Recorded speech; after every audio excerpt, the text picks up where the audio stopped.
कहानी की शुरुआत में हमें मार्स ग्रह को दिखाया जाता है। इसमें एक बड़ा शहर होता है जिसका नाम होता है जुडांगा, और जुडांगा के मिलिट्री मार्स के लोगों को मारना चाहती है। वहीं पर एक दूसरा शहर भी होता है जिसका नाम होता है हीलियम। वो बहादुरी से जुडांगा का मुकाबला करता आ रहा है। फिर एक दिन दोनों शहरों की मिलिट्री के बीच लड़ाई हो जाती है और तभी जुडांगा के राजा के पास 3 आदमी आते हैं जिनमें लीडर का नाम सांग था। सांग जो कि बहुत खतरनाक शक्ति का मालिक था, वो इसे एक बेपन के तौर पर दे देता है। ये इसमें से निकलना बहुत तेज होती है। सांग राजा से कहता है कि तुम इस प्लेनेट पर राज करोगे अगर तुमने ऐसा किया जैसा हम तुम्हें कहेंगे, और वो राजा उनकी इस बात पर राजी हो जाता है। असल में सांग के पास ऐसी पावर थी कि वो किसी का भी रूप ले सकता था और वो किसी भी प्लेनेट पर जहां भी सकता था। फिर हमें प्लेनेट अर्थ का सीन दिखाया जाता है। वहां हम एक आदमी को देखते हैं जिसका नाम होता है जॉन कार्टर। एक पोस्ट ऑफिस में जाता है और वो अपने भांजे को एक लेटर लिखता है जिसमें वो लिखता है कि तुम जल्दी से यहां पर आ जाओ, मैं तुमसे मिलना चाहता हूं। वही कोई जॉन कार्टर पर नजर रख रहा था। लाइटर पोस्ट करने के बाद जून कार्टर वहां से चला जाता है। जब उसके भांजे को लाइटर मिलता है तो वो फौरन आ जाता है। वहां आकर उसे पता चलता है कि उसके अंकल जॉन कार्टर की डेथ हो गई है और वो उस जगह पर जाता है जहां पर जॉन कार्टर की डेड बॉडी थी, और वो एक रूम था जिसे सिर्फ अंदर से ही खोला जा सकता था। जॉन कार्टर का आदमी उसे बताता है कि हमने उसकी डेड बॉडी को दफन नहीं किया है, क्योंकि जॉन कार्टर की लास्ट विशा थी कि उसको दफन न किया जाए बल्कि सिर्फ खुले कॉफिन में बॉडी को रखा जाए। वो आदमी जॉन कार्टर के भांजे को एक डायरी देता है जो जॉन कार्टर की थी। वो बताता है कि जॉन कार्टर की विशा थी कि इस डायरी को सिर्फ मेरा भांजा पढ़ेगा, इससे शायद तुम्हारी सारी कंफ्यूजन दूर हो जाए, तुम्हें तुम्हारे सारे सवालों के जवाब भी मिल जाएंगे। उस डायरी में जॉन कार्टर ने लिखा होता है कि तुम उन सारी कहानियों पर विश्वास करते थे जो बचपन में तुम्हें सुनाया करता था, लेकिन अब तुम बड़े हो चुके हो, इसीलिए तुम मेरी इस कहानी पर भी विश्वास करो जो मैं तुम्हें सुनाने जा रहा हूँ। और वो उस डायरी को पढ़ना स्टार्ट कर देता है जिसमें लिखा था कि आज से तकरीबन 13 साल पहले में एक सोने की खदान ढूंढ रहा था, लेकिन उसे कर्नल के लोग पकड़ लेते हैं। असल में वो जॉन कार्टर को अपने साथ शामिल करना चाहते थे, लेकिन तभी वहां दुश्मनों के लोग आ जाते हैं जो कर्नल के सोल्जर्स पर अटैक कर देते हैं। लेकिन जॉन कार्टर और कर्नल वहां से भागने में कामयाब हो जाते हैं और वो जाकर एक पहाड़ के नीचे गुफा में छिप जाते हैं। और ये होती है वो सोने का पहाड़ जिसकी जॉन कार्टर को तलाश थी। ये पूरा सोने से भरा होता है। तभी कहीं से वहां पर एक आदमी जाता है जो जॉन कार्टर पर अटैक कर देता है और उसे मारने की कोशिश भी करता है, लेकिन जॉन कार्टर उसे ही मार डालता है। वो आदमी सांग का साथी होता है। जॉन कार्टर जब उस आदमी को मार डालता है तो वो अपने गले से एक डिवाइस निकालकर एक्टिवेट करता है जिसमें नीली लाइट जलने लगती है, और वो बिल्कुल आराम से बोलता है, हमारे चैनल का नाम वारसुम। लेकिन जॉन कार्टर उससे डिवाइस ले लेता है और जॉन कार्टर भी कहता है वारसुम। बस ऐसा कहते ही जॉन कार्टर वहां से गायब हो जाता है और वो काफी बड़े पहाड़ के बीच में आ जाता है। जॉन कार्टर ये नहीं जानता था कि वो यहाँ पर कैसे आ गया और वो यहाँ आकर बड़े बड़े जंप लगा पा रहा था। असल में इस वक्त वो मार्स यानी वारसुम पे होता है, क्योंकि उसने वारसुम जो कहा था, और यहाँ पर ग्रेविटी कम होने की वजह से वो बड़ी बड़ी छलांगे लगा रहा था। लेकिन वो ये बात नहीं जानता था कि वारसुम यानी मार्स पर है। उसे इतने बड़े बड़े जंप करते हुए उस प्लेनेट के कुछ लोग देख लेते हैं और वो लोग जॉन कार्टर के पास आ जाते हैं। इस कबीले के लोग काफी लंबे लंबे थे और इन्हें टारक्स कहा जाता है। ये लोग इंसानों जैसे तो बिल्कुल नहीं लग रहे थे। जॉन कार्टर कहता है कि मैं वर्जीनिया से हूं और मेरा नाम जॉन कार्टर है। लोग जॉन कार्टर का नाम वर्जीनिया समझ लेते हैं और उनका लीडर जॉन कार्टर को नहीं मारता, क्योंकि वह बड़े बड़े जंप जो लगा रहा था।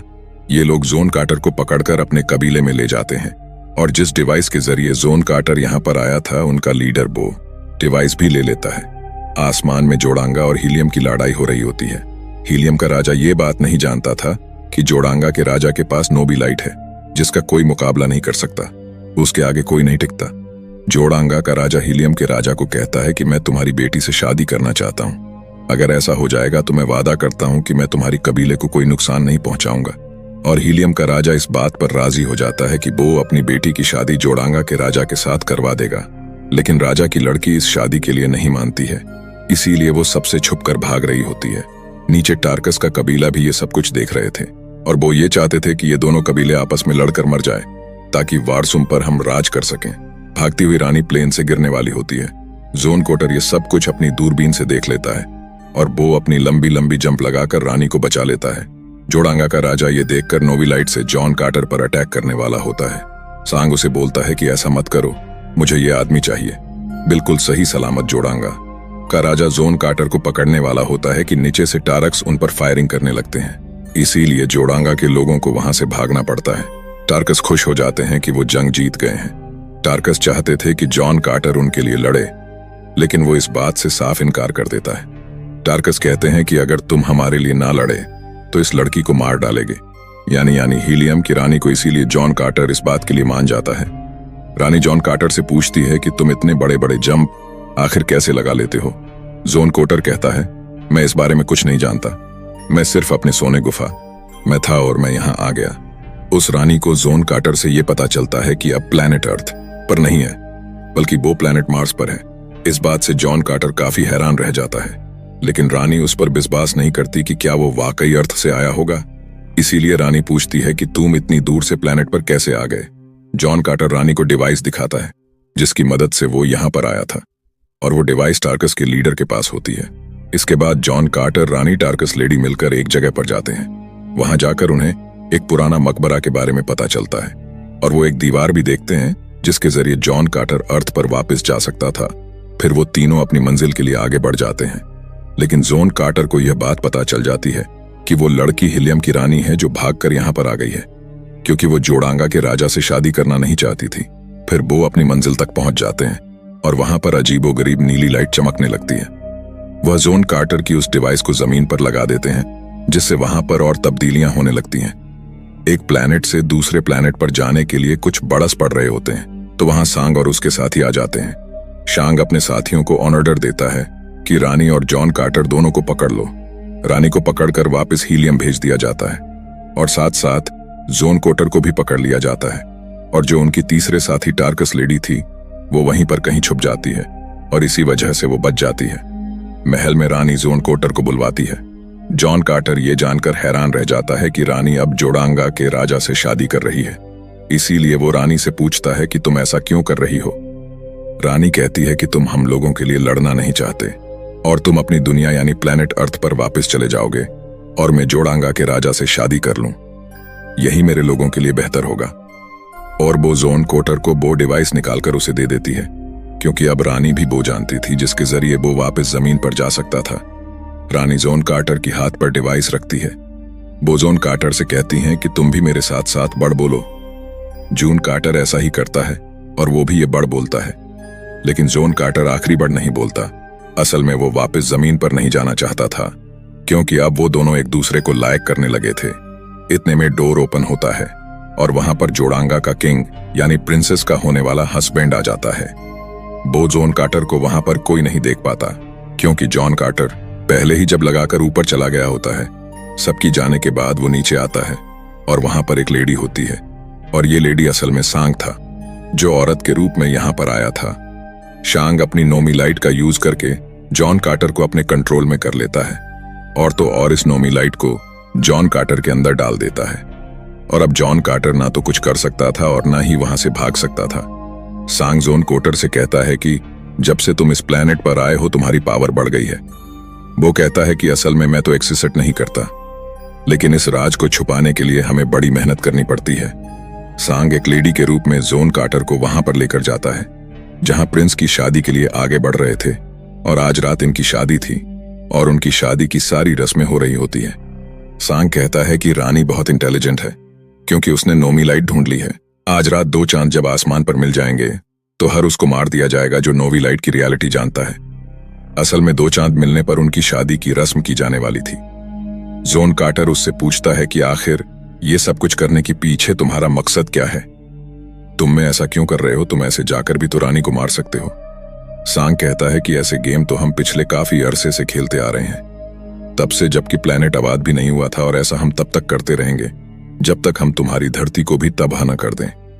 उसका मतलब ये था कि वो इस प्लैनेट को तबाह करने के बाद फिर वो धरती को भी तबाह कर देंगे। ये नोबी लाइट उसी को देते हैं जो बेवकूफ हो और अमीर भी, और जोड़ांगा का राजा ऐसा ही है, अमीर भी है और बेवकूफ भी। सांग कहता है कि हम खास मकसद के लिए बनाए गए हैं, लोगों से उनकी दुनिया को तबाह करवाते हैं, और इसी वजह से हमें ताकत मिलती है। सांग जॉन कार्टर को कहीं और ट्रांसफर कर रहा होता है, तभी जॉन कार्टर का वफादार इबोला आ जाता है, और वो सांग हाथ को काट लेता है जहां उसने वो नाभि लाइट वाले डिवाइस लगाई हुई थी, जिसकी मदद से उसने जोहन कार्टर को अपने कंट्रोल में किया हुआ था। डिवाइस हटते ही अब जोन उसके कंट्रोल से बाहर आ जाता है और जोन वहां से उन्हीं के एक एयरक्राफ्ट में बैठकर वहां से चला जाता है, लेकिन वो लोग जोन कार्टर का पीछा करते हैं। जॉन कार्टर की तीसरे साथी यानी टार्कस भी वही होती है और वो उस एयरक्राफ्ट पर गोली चलाती है जो जोन कार्टर का पीछा कर रहा होता है। जॉन कार्टर का एयरक्राफ्ट भी वहां पर क्रैश हो जाता है। जॉन कार्टर कहता है कि मुझे रानी को बचाने के लिए पूरी फौज चाहिए। जोन कार्टर फिर टार्कस के पास जाता है और जब वो वहां पर पहुंचता है तो उसे बंदी बना दिया जाता है, क्योंकि जो टार्कस का पुराना राजा था उसे भी बंदी बनाया होता है और दूसरा टार्कस धोखा देकर उसकी जगह खुद वहां का राजा बन गया होता है और वो जोन कार्टर से नफरत करता था और उसे मारना चाहता था। अगले दिन इन दोनों को बड़े से जानवर के साथ छोड़ दिया जाता है, लेकिन जॉन कार्टर उसे मार डालता है और वो उस टार्कस राजा को भी मार देता है जो पुराने राजा की जगह खुद राजा बन गया था। अब दोबारा से वो पुराने वाला राजा फिर से राजा बन जाता है।